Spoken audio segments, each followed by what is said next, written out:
Hello मेरे प्यारे साथी, स्वागत है आपका हमारे YouTube channel maths by Ashraf Khan में। मेरे प्यारे साथी, आज हम लोग कक्षा 10 के गणित का अध्याय नंबर 5 को देखेंगे।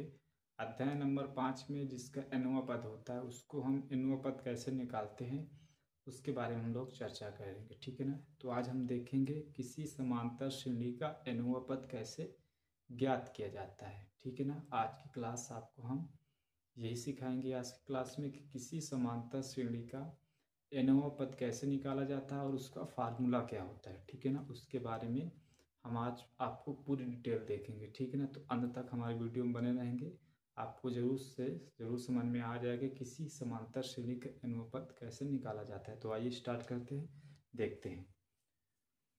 हम यहाँ पर क्या लिखे, हमने क्या माना कि समांतर श्रेणी का प्रथम पद ए। मान लो अपनी तरफ से हमने माना किसी समांतर श्रेणी का प्रथम पद ए है, ठीक है ना। होता ही है, किसी समांतर श्रेणी का प्रथम पद ए होता है, ठीक है ना। और इसके बाद हमने तथा सार्वंतर अर्थात सार्वंतर को मतलब कॉमन डिफरेंस सार्वंतर हमने डी मान लिया, ठीक है ना। सार्वंतर अगर हम डी मान ले तो जो एपी का nवां पद का जो फार्मूला बन जाता है तो हो जाता है एपी का nवां पद का जो फार्मूला तो एन बराबर A plus N minus one into D होता है, ठीक है ना। एन क्या होता है, पदों की संख्या होती है अर्थात नंबर ऑफ टर्म्स, ठीक है ना। पदों की संख्या होती है। एन क्या होता है, पदों की संख्या होती है। ए क्या होता है, प्रथम पद होता है। और आपका जो डी होता है वो सार्वंतर होता है अर्थात श्रेणी में कितने का अंतर है, ये आपका सार्वंतर होता है, ठीक है ना। तो आइए हम शुरुआत करते हैं पहले क्वेश्चन को। तो ये आपका फार्मूला होता है A N is equal to A plus N minus one into D होता है। तो इसका फार्मूला आपको याद हो गया होगा, ठीक है ना।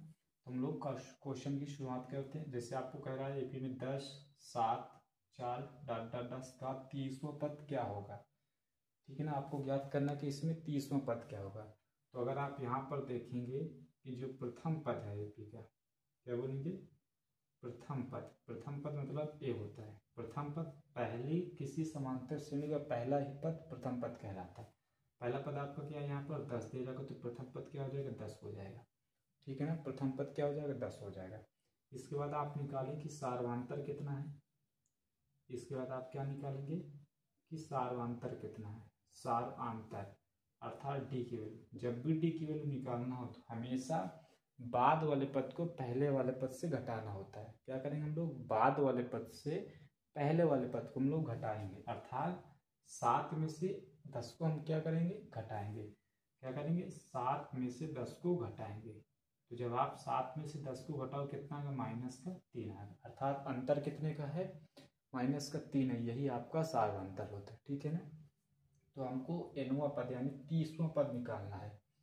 निकालना 30वां पद, तो आपका फार्मूला क्या होता है, ए एन बराबर होता है ए प्लस में एन माइनस वन इंटू में डी होता है, ठीक है ना। इन्हों 30वां पद निकालना अर्थात इनके स्थान पर हमको 30 रखना है। 30वां पद क्या है तो इनके स्थान पर हम लोग क्या रखें, 30 रखेंगे।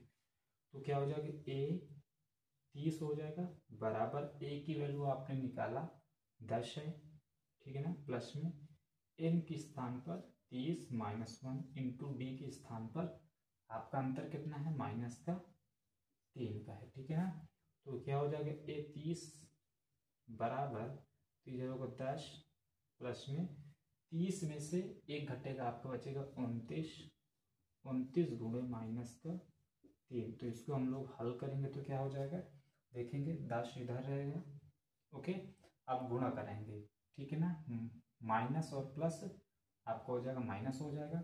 अब 3 का 9 में गुणा करें, 3 27 की 7 9 9 त्रिक 27 की 7 80 लाख 2, ठीक है ना। और 9 दून सॉरी 3 दून है 6, 6 में 2 जून कितना आएगा 6 और 2 6 2 8 हो जाएगा, ठीक है ना। तो इधर हो जाएगा आपका 8।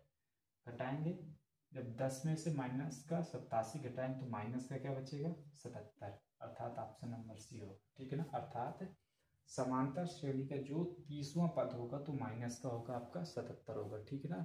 आप ऐसे भी कर सकते हैं, जैसे आपसे कहा कि 30वां पद निकालना है, 30वां पद निकालो तो ए प्लस 29 डी लिख सकते हैं, ठीक, अर्थात एक घटाएंगे, ठीक ना। ए प्लस 29 डी होगा, एक घटाया जाता है। इसको देखेंगे इसमें आपसे कह रहा है ए पी इक्वल टू -3 काम -1/2 और 2 का 11वां पद निकालना। ठीक है ना, किसी समांतर श्रेणी का आपको 11वां पद निकालना है। ठीक है ना, उसी तरह पहले हम लोग किसकी वैल्यू निकालेंगे, पहले आपको पता करना होगा प्रथम पद क्या है।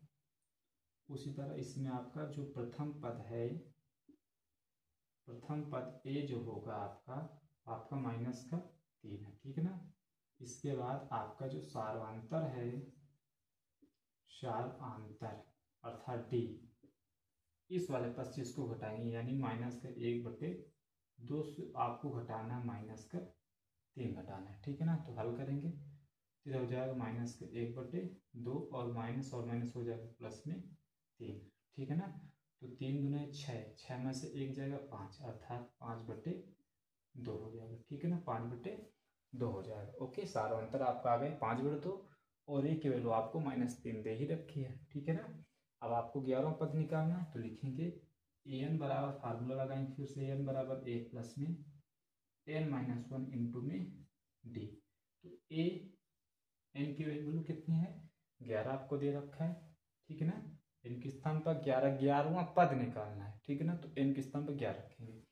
इसके बाद ए की वैल्यू आपको कितना दे रखा, -3 प्लस में एन के स्थान पर 11 -1 इंटू डी की वैल्यू आपकी 5/2 आई है। ओके, अब इसको हल करेंगे तो हो जाएगा 11 इक्वल टू -3 प्लस में 10 में से 1 जाएगा, सॉरी 11 में से 1 जाएगा, बचेगा 10 और गुणे 5/2, इसको कट करेंगे, 2 पंजे 10 हो जाएगा। ठीक ना, इसके बाद इसको जब हम लोग हल करते हैं तो इधर हो जाएगा A11 बराबर, ओके, इधर -3 आपका बच गया, अब प्लस में 5 का 5 भी गुणा कर 25, A11 हो जाएगा 25 में से 3 घटे क्या बचेगा आपका 22 बचेगा। ओके, 22 अर्थात ऑप्शन नंबर बी हो जाएगा। ठीक है ना, तो ऐसे हम किसी भी समांतर श्रेणी का nवां पद निकालते हैं। ठीक है ना, आई होप आपको समझ में आया होगा ये क्लास। ठीक है ना, तो वीडियो अच्छी लगी तो हमारे वीडियो को लाइक करें और चैनल को फॉलो कर लें। ठीक है, अगर आपको हमारी पूरी वीडियो देखना है किसी समांतर श्रेणी, ठीक है ना, कक्षा 10 की गणित की पूरी वीडियो देखना समांतर श्रेणी का, तो आप हमारे यूट्यूब चैनल पर जाइए, जिसका नाम, हमारे यूट्यूब चैनल का नाम है मैथ्स बाय अशरफ खान। ठीक है ना, वहाँ जाएंगे तो आपको ये सारे क्लासेस 1 to 8 क्रम से आपको मिल जाएंगे। ठीक ना, उससे आप अपनी कक्षा 10 की गणित बहुत अच्छे लेवल से पढ़ सकते हैं। कक्षा 9, कक्षा 10, कक्षा 11 और कक्षा 12 की गणित आप बहुत आसान तरीके से हमने आपको पढ़ाया है। जब जाएंगे यूट्यूब पर तो आपको सारी हमारी क्लासें मिलेंगी। ठीक है ना, तो वहाँ पर आप पढ़ लीजिएगा। Thank you so much. जय हिंद, जय भारत।